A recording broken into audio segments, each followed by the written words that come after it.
Hello there. So let's do a video on some of these questions and hopefully the audio is going to work out. So question one, it says list and briefly describe the five of the principles of adult learning. So if I was going to tackle this question, I would go to Google and hopefully you can still see my screen. Yep, you can still see my screen. And I would go and I would type in 5 principles of adult learning and see what comes up. And essentially here we've got principles of learning, and we've got a bit of an explanation here. So adult learning principles, you can essentially pick these and then describe them in your own words, or you can find another web page. We got this one here. Let's see how we go. All right, what do we got? Yeah, probably don't like this one as much, but essentially, what we're looking for is Malcolm Knowles' adult learning principles. And if you check those out, and Google adult learning principles, Malcolm Knowles, you will definitely find the principles there. Let's see what we've got. Cool. Basically, you can pick any of these and go through them, and you can describe them in your own words. Okay. Yep, so here we go. The 5 assumptions of Malcolm Knowles' learning theory. So let's see what we got. That one's too heavy. You could watch this YouTube clip. That's cool too.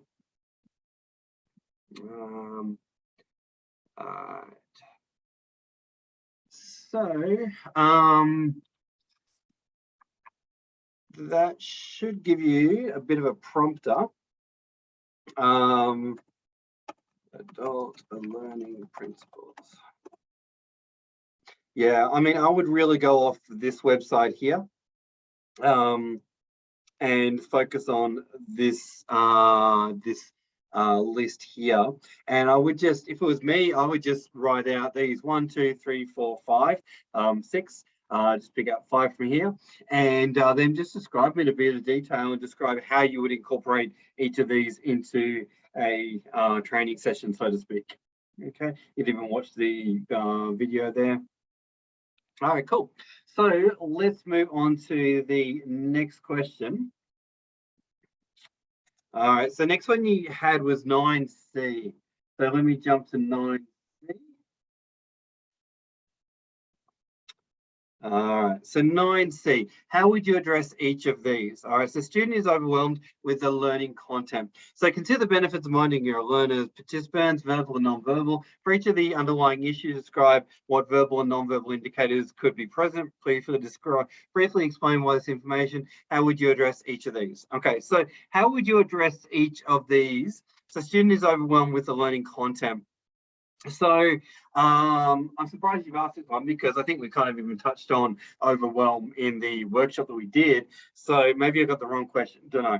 But student is overwhelmed with the learning content. So in that case, I would bring them back to point 0 and bring them back to where they are confused. So in here, I would type in something like bring student back to the very beginning and focus on the next task that is required, and teach it step by step.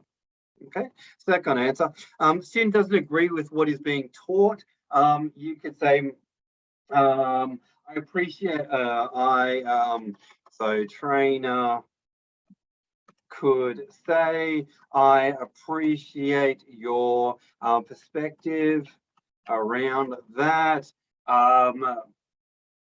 This is the source that my my research has come from.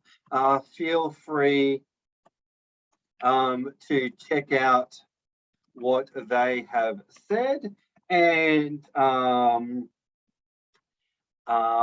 there are always other opinions that are valid as well. So feel free to do your own research, okay? Or something to that effect, all right? Student doesn't understand what is being taught. In there, you could say, pause and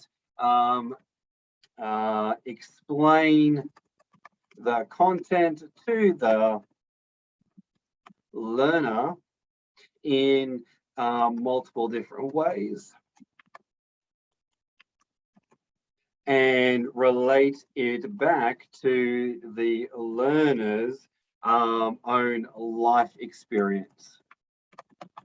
Okay, cool. So hopefully that's helped you out, and that's given you a bit of ideas there. All right. So now let's hit the next one, which was question 11. All right, question 11. Let's see what we've got. All right, question 11. List the legislation, regulations, codes, and procedures that apply to any trainer delivering group training. So this one, you can relate it to the aviation field. You can also relate it to training in general. So we could say the WHS Act for the state that the training is taking place in. You could say, in your case, it's aviation, so you could mention the Aviation Act or anything related to CASA. You could also mention anti-discrimination. You could say privacy and confidentiality. What else have we got? Anti-discrimination, privacy, safety. And you could say health and well-being protocols, such as COVID safety plans. Okay, organization procedures and codes of practice. In there, again, you could touch upon CASA, don't even know how to spell it, CASA acts and regulation. And first aid protocols, and policies and procedures for the airport. I'm just making these up, right? So it is policies and procedures for whatever your workplace might be, okay? So if I'm off the mark, I'm just off the mark, and just forgive me for that. All right, so that's question 11. Let's go to 13. It says, list and briefly describe 4 methods of delivery appropriate to face-to-face group learning sessions. All right, so let's go face-to-face classroom delivery. Okay, in this mode, this is trainer-led and often involves class discussion and use of PowerPoints. Excuse my spelling, doesn't matter. All right, method of delivery, we could have one-on-one coaching and mentoring. Okay, so this could be coaching and mentoring for individual learners, in which the content is tailored to the learner and made relevant to the learner's specific needs. All right, or something to that effect. You could use those words if you want. Okay, another one could be over Zoom and online delivery. Okay, in here you could say a class or training session can be delivered via Zoom, in which the screen is shared and resources are viewed in real time by learners. Okay. And then fourth one could be, let's go with on-site at workplace. Okay, so this could be when training is delivered on-site at an actual company and direct training is provided to a group of learners and all staff. All right, sounds good to me. All right, so we got question 17 next. Question 17. All right, question 17. List and briefly describe 3 evaluation or revision techniques you could use to improve your session plans and presentations. I'll give you some prompters. I can't be bothered answering the entire question. So it could be self-reflection. Another one could be, what else have we got? Peer review by fellow trainer. And another one could be review by supervisor or senior trainer. Okay, so just go ahead and describe what that would look like and why that would be a good idea to do it, okay, or how that would maybe play out. So with self-reflection, and I was answering that, I was saying after my session, I could sit down and review the performance of the learners and also how effective the activities were and if the activities went smoothly enough or smoothly, and make notes in the journal, okay? I would also make any changes to session plans that were required.